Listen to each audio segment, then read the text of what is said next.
I'm back. Um, Looking at a beautiful sunset from my room.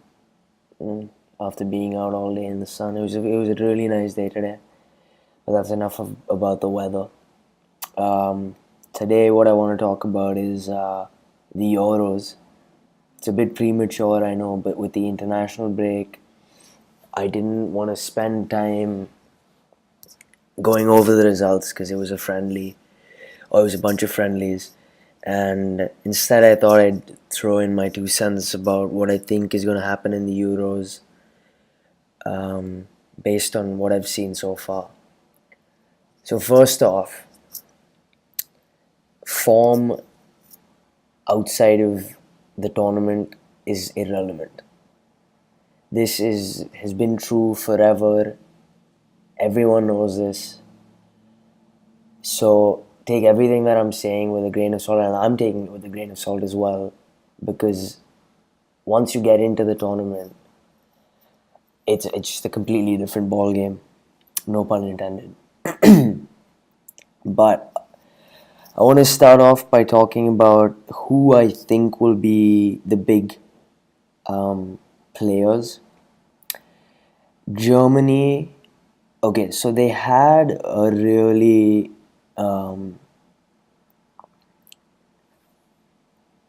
static qualifying. I'd say it dropped a bunch of points. I didn't expect that they would. They lost to Poland, lost to Republic of Ireland. I think they dropped points with Scotland as well, and it seems to be a very different Germany than the one I saw and we all saw during the World Cup. So I don't think they're on a different level compared to some of the other big teams like France, England, Spain, etc. I don't think there's a clear favorite, and I do think there's a clear favorite, and I think it is in Germany. The game against England was a huge surprise to me, but it also comes into the next thing that I want to talk about, which is England. I've always hated them, honestly. I've always hated England. I have no particular reason why. I think it's because of the midfield. I always thought they were super overrated and overhyped, and the media coverage on just like made me cringe when everyone always wrote up England for every single tournament and all this stuff. But this time, I genuinely think they would be competitive, and I think they even have a decent shot of winning because of the solid base that they have. They've got a young team with drive and hunger and passion for the game that I saw in this game against Germany. They were 2-0 down 60 minutes in before Harry Kane scored that brilliant goal.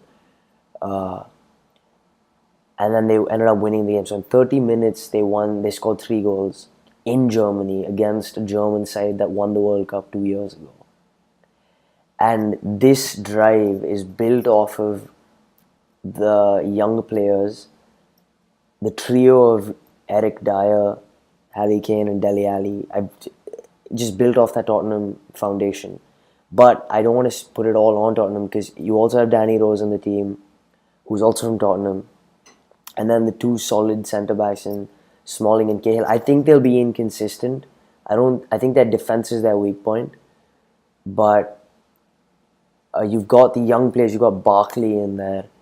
You've got Vardy, who just adds this edge to their play. And then you have the staple crop, I'd say, of players like Welbeck, Walcott, Rooney, Sturridge, Wilshere, all these players who are, I'd say, like senior players in the squad.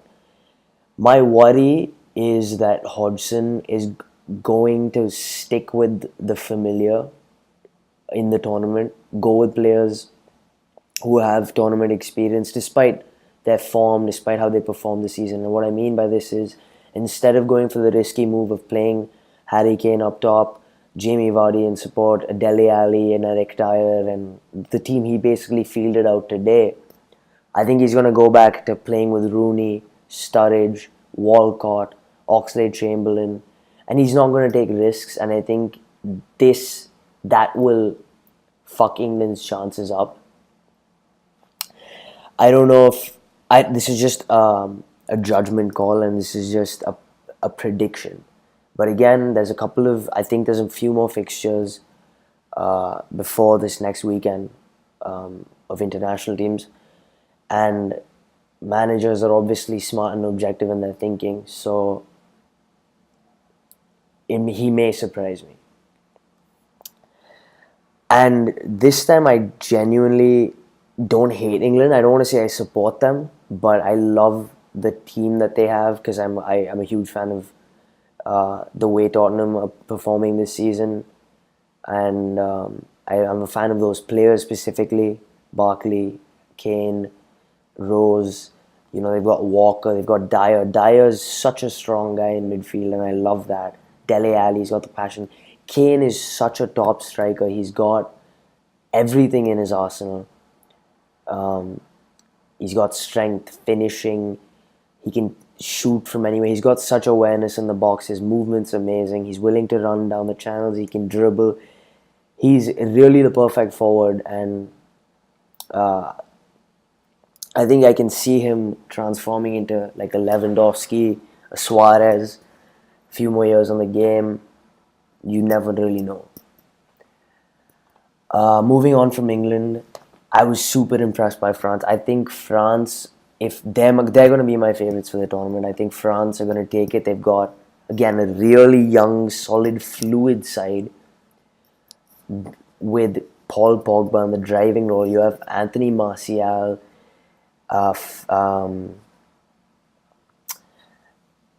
Dimitri Payet, Griezmann, Giroud. I think they can maybe have an upgrade, but Giroud is reliable if he gets service. He may need 5-6 chances in a game, but if he gets those many, I'm sure he can put away at least 1 or 2, and he has proven to do that. If not, not including the days he has an off day. I watched the game against the Netherlands. France looked unbelievable. They've got Matuidi, who's like a terrier in the field. He just doesn't stop running. He puts so much pressure. He scored the win in the 90-something minute, 89th minute or something. Driving into the box and following up on a Dimitri Payet through ball, and then he scored. It was a brilliant finish as well. I think France have got a really decent chance. They're the host nation. They've got a good, solid young side. They've got players who they don't even... Like Didier Deschamps said he may not even play Dimitri Payet, which is crazy considering the season that he's had. You've got Martial, you've got Griezmann. There's this other young forward that they have whose name is just... I'm blanking on right now. But my point is, they've got a young side. They've got the home crowd support. They've got some key figures who they can count on. They've got a lot going for them. They're my favorites for the tournament. Yeah, that's my 2 cents on it. Austria had a good game. They've sort of slipped under the radar a little bit.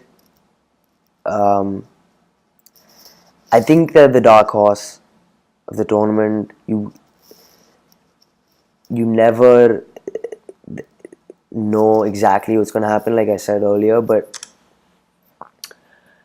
Austria seem to have that chemistry and that flow to them, that bond between the players that teams need, and that could be the defining characteristic of a winning side.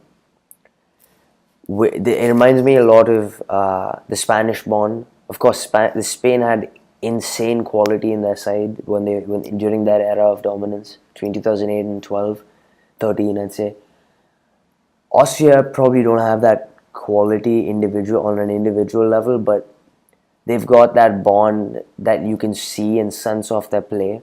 And it's same with Poland this season. Poland seem like really strong competitors. I'd put Poland, Austria, on the same level as Belgium even though Belgium have more quality in individuals, they're untested. So I don't rate them as favorites. Belgium have an insane side. I've always loved them as a team, and because of their individuals, I love their players. I love the way they play, their team chemistry. They play beautiful football, but they're untested in the international level, in a tournament level. Poland, Austria, and Belgium are probably my second tier of teams that have an outside chance.